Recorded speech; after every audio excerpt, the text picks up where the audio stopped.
Hi friends, welcome back to my channel. ಎಲ್ಲರೂ ಹೇಗಿದ್ದೀರಾ? I hope ಎಲ್ಲರೂ ಚೆನ್ನಾಗಿದ್ದೀರಾ ಅಂದ್ಕೊಂಡಿದ್ದೀನಿ. ಯಾರೆಲ್ಲ ನನ್ನ ಚಾನಲ್ ಸಬ್ಸ್ಕ್ರೈಬ್ ಮಾಡದೆ ನೋಡ್ತಾ ಇದ್ದೀರಾ, ಪ್ಲೀಸ್ ಸಬ್ಸ್ಕ್ರೈಬ್ ಮಾಡ್ಕೊಂಡು ನೋಡಿ ಅಂತ ಹೇಳ್ತಾ ಈ ವ್ಲಾಗ್ ಸ್ಟಾರ್ಟ್ ಮಾಡಿದ್ದೀನಿ. ಇವತ್ತು ಶನಿವಾರ ನಮ್ಮ ಮನೆ ದೇವ್ರದ್ದು ಪೂಜೆ ವಾರ, ಹಂಗಾಗಿ ಎಲ್ಲ ಕ್ಲೀನ್ ಮಾಡ್ತಾಯಿದ್ದೀನಿ. ಇವಾಗ ಮಳೆಗಾಲ ಅಲ್ವಾ, ಹೊರಗಡೆ ಎಲ್ಲ ಜಾಸ್ತಿ ಗಲೀಜಾಗಿತ್ತು. ಹಂಗಾಗಿ ಎಲ್ಲ ನೀಟಾಗಿ ಬ್ರಷಲ್ಲಿ ಉಜ್ಜಿ ತೊಳಿತಾ ಇದ್ದೀನಿ. ಅಂದರೆ ಯಾವಾಗಲೂ ಉಜ್ಜಿ ತೊಳೆಯಲ್ಲ, ಮಾಪಲ್ಲೇ ಒರೆಸ್ಕೊಳ್ತಾ ಇದ್ದೆ ಡೈಲಿ. ಇವಾಗ ಸ್ವಲ್ಪ ಜಾಸ್ತಿ ಗಲೀಜಾಗಿತ್ತು. ಕರು ಬೇರೆ ಇತ್ತು, ಮಳೆ ಬಂದಿದ್ದಕ್ಕೆ ಕರು ಒಳಗಡೆ ಕಟ್ಟಾಕಿದ್ವಿ, ಅದ್ರದ್ದು ಜಾಸ್ತಿ ಗಲೀಜಾಗಿತ್ತು. ಹಂಗಾಗಿ ಉಜ್ಜಿ ತೊಳಿತಾ ಇದ್ದೀನಿ. ಬಾಗಿಲು ತೊಳೆದು ಬಾಗಿಲಿಗೆ ಅರಿಶಿನ ಹಚ್ಚಿ ಅರಿಶಿನ ಕುಂಕುಮ ಇಡ್ತಾಯಿದ್ದೀನಿ. ಇವತ್ತು ಹೊರಗಡೆ ಕೆಲಸ ಹಸುದು ಏನು ಮಾಡೋಕ್ಕೆ ಹೋಗಿಲ್ಲ. ಬೆಳಗ್ಗೆ ಎದ್ದಾಗಿಂದನೂ ಇದೇ ಮಾಡ್ತಾಯಿದ್ದೆ. ನಮ್ಮ ಮನೆಯವ್ರು ಇವತ್ತು ವಾರ ಅಲ್ವಾ, ನೀನೆಲ್ಲ ತೊಳೆದು ಕ್ಲೀನ್ ಮಾಡ್ಕೊ ಹೋಗು, ಇನ್ನು ಮಕ್ಕಳಿಗೆ ಟಿಫನ್ ಮಾಡಬೇಕು, ಮಕ್ಳಿಗೆ ಸ್ನಾನ ಮಾಡಿಸಿ ರೆಡಿ ಮಾಡ್ಬೇಕು, ಟೈಮ್ ಆಗುತ್ತೆ, ನಾನು ಮಾಡ್ಕೊಳ್ತೀನಿ ಅಂದರು. ಅದಕ್ಕೆ ಎಲ್ಲ ನೀಟಾಗಿ ಉಜ್ಜಿ ತೊಳೆದು ಬಾಗಿಲಿಗೆ ಅರಿಶಿನ ಕುಂಕುಮ ಇಡ್ತಾಯಿದ್ದೀನಿ. ಇವತ್ತು ಹಸುಗಳಿಗೆ ನಾನೇ ಹೋಗಬೇಕು. ನಮ್ಮ ಮಾವಂಗೆ ಸ್ವಲ್ಪ ಹುಷಾರಿಲ್ಲ, ಕೆರೆಗೆ ಹಿಡ್ಕೊಂಡು ಹೋಗಬೇಕು.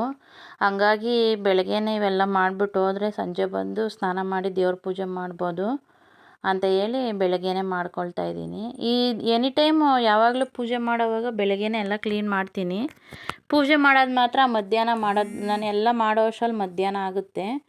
ಹಂಗಾಗಿ ಮಧ್ಯಾಹ್ನ ಪೂಜೆ ಮಾಡೋದು ಬೇಡ ಅಂತೇಳಿ ಸಂಜೆ ಟೈಮಲ್ಲಿ ಮಾಡೋಣ ಅಂತ ರೆಡಿ ಮಾಡ್ಕೊಳ್ತೀನಿ. ಬಾಗಿಲೆಲ್ಲ ತೊಳೆದು ರಂಗೋಲಿ ಹಾಕ್ತಾಯಿದ್ದೀನಿ. ರಂಗೋಲಿ ಏನು ಅಷ್ಟೊಂದು ಚೆನ್ನಾಗಿ ಬರೋಲ್ಲ ನನಗೆ, ಸಿಂಪಲ್ಲಾಗಿ ಹಾಕೋದು. ನನಗೆ ಬರೋ ಥರ ಹಾಕ್ತಾಯಿದ್ದೀನಿ. ರಂಗೋಲಿ ಹಾಕಿ ಮಕ್ಕಳಿಗೆ ಟಿಫನ್ ಮಾಡಿ ಸ್ನಾನ ಮಾಡಿಸಿ ರೆಡಿ ಮಾಡಿ ಸ್ಕೂಲಿಗೆ ಕಳಿಸ್ಬೇಕು. ಮತ್ತು ಕೆರೆಗೆ ಹೋಗ್ಬೇಕು ಹಸು ಹಿಡ್ಕೊಂಡು, ಹಂಗಾಗಿ ಬೇಗ ಮುಗಿಸ್ಕೊಳ್ತಾ ಇದ್ದೀನಿ. ಟಿಫನ್ಗೆ ಬಿಸಿಬೇಳೆಬಾತ್ ಮಾಡೋಣ ಅಂಥೇಳಿ ತರಕಾರಿ ಎಲ್ಲ ನೈಟೇ ಹಚ್ಚಿಟ್ಟಿದ್ದೆ. ಬೆಳಗ್ಗೆ ಎದ್ದು ಎಲ್ಲ ಕೆಲಸ ಮಾಡಿ ಆಗಲ್ಲ ಅಂಥೇಳಿ ಈ ಥರ ಇಟ್ಟಿದ್ದೀನಿ. ಅರಿಶಿನ ಕುಂಕುಮ ಮತ್ತು ರಂಗೋಲಿ ಥರ ಹಾಕಿದ್ದೆ. ಮಕ್ಕಳನ್ನ ಸ್ಕೂಲಿಗೆ ಕಳಿಸಿ ನಮ್ಮ ಮಾವ ಟಿಫನ್ ಬೇಡ ಅಂದರು, ಹುಷಾರಿಲ್ಲ ಅಂಥೇಳಿ. ಅವರಿಗೆ ಮುದ್ದೆನೂ ಹೀರೆಕಾಯಿ ಚಟ್ನಿ ಮಾಡಿ ಮನೆಯೆಲ್ಲ ನೆಲ ಒರೆಸಿ ಹಸು ಹಿಡ್ಕೊಂಡು ಹೋಗೋ ಅಷ್ಟರಲ್ಲಿ ಮಧ್ಯಾಹ್ನ ಆಗೇ ಹೋಯ್ತು. ಫೋನ್ ಎತ್ಕೊಂಡು ಹೋಗಿರಲಿಲ್ಲ.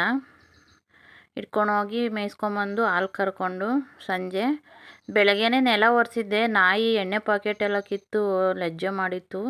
ಹಂಗಾಗಿ ಮತ್ತೆ ಬಂದು ಸ್ನಾನ ಮಾಡಿ ನೆಲ ಒರೆಸ್ಕೊಂಡು, ಗ್ಯಾಸ್ ಸ್ಟವ್ ಬಂದಿತ್ತು, ಆನ್ಲೈನಲ್ಲಿ ಬುಕ್ ಮಾಡಿದ್ದೆ, ಇವತ್ತೇ ಬಂದಿತ್ತು. ಇವತ್ತೇ ಬಾಕ್ಸ್ ಓಪನ್ ಮಾಡಿ ಪೂಜೆ ಮಾಡಿಕೊಂಡು ಇಟ್ಕೊಂಡೆ. ಗ್ಯಾಸ್ ಸ್ಟವ್ ಪೂಜೆ ಮಾಡಿದ್ದೀನಿ. ಮತ್ತು ಸಂಜೆ ದೇವ್ರ ಮನೆಯೆಲ್ಲ ರೆಡಿ ಮಾಡಿ ದೀಪ ಹಚ್ತಾ ಇದ್ದೀನಿ. ಪೂಜೆ ಮಾಡಿ ಇವಾಗೇನು ಮಧ್ಯಾಹ್ನನೇ ಮಾಡಿದ್ದೆ ಐತೆ, ಅದಕ್ಕೆ ಸ್ವಲ್ಪ ಅನ್ನ ಮಾಡ್ಕೊಳ್ಳೋದು. ನಾನು ಪೂಜೆ ಮಾಡೋವಾಗ ಫ್ರೆಂಡ್ಸ್ ನನಗೆ ಯಾರೂ ಡಿಸ್ಟರ್ಬ್ ಮಾಡಬಾರ್ದು, ಸಮಾಧಾನವಾಗಿರಬೇಕು. ಹಂಗಾಗಿ ಪೂಜೆ ಮುಗಿಸ್ದೆ. ನನ್ನ ಮಗಳೂ ನನ್ನ ಜೊತೆ ನಾನು ಮಾಡ್ತೀನಿ ಅಂತೇಳಿ ಬೆಳಗ್ಗೆ ಸ್ಕೂಲ್ಗೆ ಹೋಗೋವಾಗ ಸ್ನಾನ ಮಾಡಿದ್ಲು, ಮತ್ತು ಸಂಜೆನೂ ನಾನು ಪೂಜೆ ಮಾಡಬೇಕು ಅಂತ ಸ್ನಾನ ಮಾಡ್ಕೊಂಡು ಅವಳು ಮಾಡಿದ್ಲು. ಈ ಥರ ಮಾಡಿದ್ದೆ ನಮ್ಮ ಶನಿವಾರದ ವಾರ. ಪೂಜೆ ಎಲ್ಲ ಮುಗಿಸಿ ಮಧ್ಯಾಹ್ನನೇ ಸಾಂಬಾರು ಮಾಡಿದ್ದೆ. ಸಾಂಬಾರಲ್ಲ, ಹೀರೆಕಾಯಿ ಇದ್ದು ಸ್ವಲ್ಪ ಹೀರೆಕಾಯಿ ಚಟ್ನಿ ಮಾಡಿ ಮುದ್ದೆ ಮಾಡಿಕೊಟ್ಟಿದ್ದೆ ಮಧ್ಯಾಹ್ನನೇ ನಮ್ಮ ಮನೆಯವ್ರಿಗೂ ನಮ್ಮ ಮಾವನಿಗೆ. ಹಂಗಾಗಿ ಇವಾಗ ಮುದ್ದೆ ಮಾಡಿಲ್ಲ. ಗೊಜ್ಜು, ಬದನೆಕಾಯಿ ಗೊಜ್ಜು ಮತ್ತು ಹೀರೆಕಾಯಿ ಚಟ್ನಿ ಇದೆ. ಅನ್ನ ನಾನು ಜೀನಿ ಮಾಡ್ಕೊಂಡಿದ್ದೀನಿ, ಸ್ವಲ್ಪ ಆರ್ಕೊಳ್ಳಿ ಅಂತ ಹೇಳಿ ಮಾಡಿಟ್ಟಿದ್ದೀನಿ. ನಾನು ಬೆಳಗ್ಗೆ ಒನ್ ಟೈಮ್ ಅಷ್ಟೇ ಕುಡಿತಾ ಇದ್ದೆ, ಒಂದು 2 ತಿಂಗಳಿಂದ. ಅದು ಸೀರಿಯಸ್ ಆಗಿಲ್ಲ, ಯಾವಾಗಾದರೂ ಮಿಸ್ ಆಗ್ತಿತ್ತು. ಏನಾದರೂ ಇಷ್ಟವಾದ ಟಿಫನ್ ಮಾಡಿದ್ರೆ ತಿನ್ಕೊಂಡ್ಬಿಡ್ತಿದ್ದೆ, ಜೀನೇ ಕುಡಿತಿರ್ಲಿಲ್ಲ. ಈಗ ಒಂದು ವಾರದಿಂದ ಸಿನ್ಸಿಯರಾಗಿ ಒಂದು 10 kg ವೆಯ್ಟ್ ಲಾಸ್ ಮಾಡಬೇಕು ಅಂತೇಳಿ ಸಿನ್ಸಿಯರಾಗಿ ಬೆಳಗ್ಗೆ ಸಾಯಂಕಾಲ 2 ಟೈಮು ಕುಡಿತಾ ಇದ್ದೀನಿ. ಮಧ್ಯಾಹ್ನ ಮಾತ್ರ ಊಟ ಮಾಡ್ಕೊಳ್ತೀನಿ. ಜೀನೇ ಆಗಿದೆ ಕುಡಿದ್ಬಿಟ್ಟು. ಸ್ವಲ್ಪ ಪಾತ್ರೆ ಇದ್ದಾವೆ, ಪಾತ್ರೆ ತೊಳೆದು ಹಸುಗಳಿಗೆಲ್ಲ ಮೇವಾಗಿ ಬಂದು ಸ್ವಲ್ಪ ಟಿ ವಿ ನೋಡಿ ಮಲ್ಕೊಬೇಕು. ಇದು ಹೊಸ ಗ್ಯಾಸ್ ಸ್ಟವ್ ಇವತ್ತೇ ಬಂತು, ಇವತ್ತೇ ಅನ್ಬಾಕ್ಸ್ ಮಾಡಿ ಪೂಜೆ ಮಾಡಿ ಇಟ್ಕೊಂಡಿದ್ದೀನಿ. ಫಸ್ಟ್ ಇದ್ದಿದ್ದು ಅಷ್ಟೇ ಪಿಜನ್ ಕಂಪ್ನಿನೇ.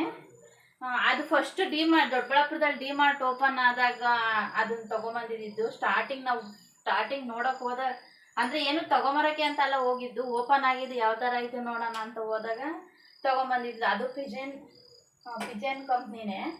ಇದು ಅಷ್ಟೇ, ಇದು ಆನ್ಲೈನಲ್ಲಿ ತರಿಸ್ಕೊಂಡಿದ್ದೀನಿ. ಅದು 8 ವರ್ಷ ಬಾಳಿಕೆ ಬಂತು, ಸರಿಯಾಗಿ ಉರಿತಾ ಇರಲಿಲ್ಲ. ಬರ್ನಲ್ಲಿ ಹೋಗಿರ್ಬೋದು ಅಂತೇಳಿ ಸುಮ್ಮನೆ ಯಾಕೆ ರೆಡಿ ಮಾಡಿಸೋದು ಅಂತೇಳಿ ಇದು ದೀಪಾವಳಿ ಹಬ್ಬಕ್ಕೆ ಆಫರ್ ಇತ್ತು, ಆನ್ಲೈನಲ್ಲಿ ತರಿಸ್ಕೊಂಡೆ ಸ್ಟವ್ವು. ಮತ್ತು ಜೋಳ ನನ್ನ ಮಗ ಮೊನ್ನೆ ಜಾಸ್ತಿ ಎಳೆದಿತ್ತು ಅಂತೇಳಿ ಇವತ್ತು ಪರ್ಫೆಕ್ಟಾಗಿ ಸ್ವಲ್ಪ ಬರ್ತೈತೆ, ಬೇಸರ ಚೆನ್ನಾಗಿರ್ತೈತೆ ಅಂತೇಳಿ ಬಿಡ್ಸ್ಕೊಂಬಂದಿದ್ದಾನೆ.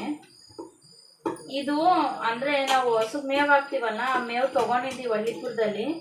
ಅವ್ರು ಅದ್ರಲ್ಲಿ ಬಿಟ್ಟಿರೋದು. ಇದು ಮೇವು ಒಟ್ಟು ಚೆಲ್ಲಿರೋದ್ರಲ್ಲಿ ಇಷ್ಟು ಚೆನ್ನಾಗಿ ಬಂದೈತಲ್ಲ. ಇನ್ನು ಅವರು ಬೆಳೆನ ಜೋಳ ಹಾಕಿದಿದ್ರೆ ಇನ್ನೂ ಎಷ್ಟು ಚೆನ್ನಾಗಿ ಇಳುವರಿ ಬರ್ತಾಯಿತ್ತು. ಚೆನ್ನಾಗಿದೆ, ಬೇಯಿಸ್ಬೇಕು. ಏನಿಲ್ಲ, ಇದು ನೀರು ಮುಳುಗೋಷ್ಟು, ಜೋಳ ಮುಳುಗೋಷ್ಟು ನೀರು ಹಾಕಿ ಕುಕ್ಕರ್ಗೆ ಹಾಕಿ ಒಂದು 3 ವಿಜಿಲ್ ಉಪ್ಪು ಹಾಕಿ 3 ವಿಜಿಲ್ ಕೂಗಿಸ್ಕೊಂಡ್ರೆ ಆಗುತ್ತೆ, ಬೇಯುತ್ತೆ. ಇದಕ್ಕೆ ಸ್ವಲ್ಪ ಉಪ್ಪು ಖಾರನೂ ಸ್ವಲ್ಪ ನಿಂಬೆಹಣ್ಣು ಹಚ್ಕೊಂಡು ತಿಂತಾಯಿದ್ರೆ ಇನ್ನೂ ತಿನ್ನೋಣ ಅನಿಸುತ್ತೆ. ನನ್ನ ಮಕ್ಳಿಗೆ ಜಾಸ್ತಿ ಇಷ್ಟ, ನಮ್ಮ ಯಜಮಾನ್ರಿಗೂ ನನ್ನ ಮಕ್ಕಳಿಗೆ. ಜೋಳ ಮುಳುಗೋಷ್ಟು ನೀರು ಹಾಕ್ಕೊಂಡಿದ್ದೀನಿ, ಉಪ್ಪು ಹಾಕ್ತಾಯಿದ್ದೀನಿ, 1 ಇಡಿ ಆಗೋಷ್ಟು ಹಾಕಿದ್ದೀನಿ. ಮುಚ್ಚಳ ಮುಚ್ಚಿ 3 ವಿಜಿಲ್ ಕೂಗಿಸ್ಕೊಬೇಕು.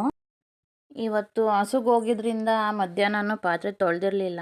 ಮಧ್ಯಾಹ್ನ ಅಡುಗೆ ಮಾಡಿದ್ದವು ಹಂಗೆ ಇದ್ದು, ಹಂಗಾಗಿ ಇವಾಗ ಎಲ್ಲ ಊಟ ಎಲ್ಲ ಆದಮೇಲೆ ತೊಳಿತಾ ಇದ್ದೀನಿ. ನೈಟು ಯಾವಾಗಲೂ ಅಷ್ಟೇ, ನೈಟ್ ಇಟ್ಕೊಳ್ಳಲ್ಲ ಸಿಂಕಲ್ಲಿ. ಏನಾದರೂ ಜಾಸ್ತಿ ಟಯರ್ಡ್ ಆಗಿದ್ದರೆ ಒಂದು ಬೇಷನ್ಗೆ ಹಾಕಿ ಹೊರಗಡೆ ಇಟ್ಟಿರ್ತೀನಿ ಕಾಂಪೌಂಡಲ್ಲಿ, ಬೆಳಗ್ಗೆ ಎದ್ದು ತೊಳ್ಕೊಳೋಣ ಅಂತೇಳಿ.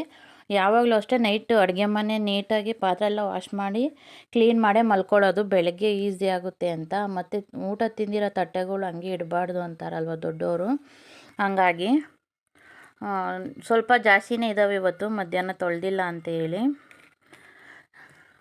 ಅದಕ್ಕೆ ತೊಳಿತಾ ಇದ್ದೀನಿ. ಇವತ್ತು ಸಖತ್ತು ಟಯರ್ಡ್ ಆಗೋಯ್ತು ಫ್ರೆಂಡ್ಸ್, ಮಧ್ಯಾಹ್ನ ಆಗೋಯ್ತು. ಮನೆ ಕೆಲಸ ಎಲ್ಲ ಮುಗಿಸಿ ಹಸುಗೆ ಹೋಗೋಷ್ಟರಲ್ಲಿ ಕೆರೆಗೆ ಫೋನ್ ತೊಗೊಂಡೋಗಿರಲಿಲ್ಲ. ಹಸುಗಳು ಹಿಡ್ಕೊಂಡು ಫೋನ್ ಹಿಡ್ಕೊಂಡು ಹೆಂಗೆ ಅಂತ ಹೇಳಿ ನಮ್ಮ ಮಾವ ಪಾಪ ದಿನ ಅದು ಹೆಂಗೆ ಹಿಡ್ಕೊಂಬರ್ತಾರೋ, ಕರುಗಳ್ನಂತೂ ಹಿಡಿಯೋಕ್ಕೆ ಆಗಲ್ಲ.